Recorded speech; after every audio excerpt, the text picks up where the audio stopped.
મહત્વપૂર્ણ સમાચાર આવી રહ્યા છે પાટણથી। પાટણમાં લૂંટેરી મહિલા ગેંગને એલસીબીએ ઝડપી પાડી છે। બસમાંથી મહિલાના પર્સમાંથી ચોરી કરી હતી।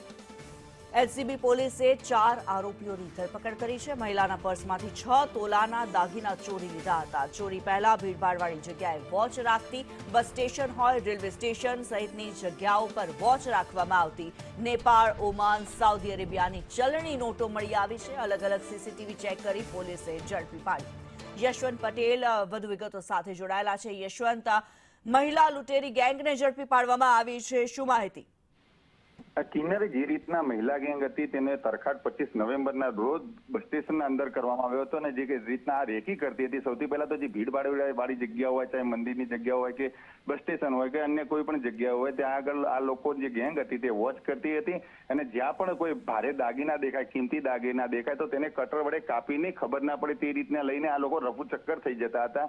જે ઘટના બની હતી પાટણ બસ સ્ટેશનની અંદર અને જેને લઈને પોલીસ ફરિયાદ થઈ હતી। પાટણ એલસીબી આને પકડવા માટે ચક્રો ગતિમાન કર્યા હતા અને જે પાટણ શહેરના 70 થી વધુ સીસીટીવી હતા તે તમામ સીસીટીવીની તપાસ કરીને આ જે શંકા ઉપજાવે તેવી 2 મહિલાઓ હતી તેને પકડીને પહેલા તપાસ કરીને તેની પૂછપરછ કરવામાં આવી હતી અને બાદમાં આ સમગ્ર ટીમ હતી તે બહાર આવી હતી, જેમાં 2 મહિલાઓ અને તેની સાથે જે મદદગાર છે રિક્ષા ચાલક તે તમામ 3ની ધરપકડ કરી દેવામાં આવી છે અને 7.5 લાખ રૂપિયા રોકડા તેમજ 7.5 લાખ રૂપિયાના દાગીના તેમજ 62,000 રૂપિયા રોકડા અને તેની સાથે સાથે જે વિદેશી ચલણી નોટો છે તેને પણ અત્યારે કબજે કરી દેવામાં આવે છે। હજી પણ પોલીસ તપાસ કરી રહી છે કે આ જે મહિલા ગેંગ છે તે મહિલા ગેંગ દ્વારા અન્ય કોઈ લોકોને પણ ટાર્ગેટ કરવામાં આવ્યો છે અને આમની ગેંગના અંદર અન્ય કોઈ લોકો પણ સામેલ છે કે નહીં। કિન્નરી જી, ધન્યવાદ યશવંત આ માહિતી માટે।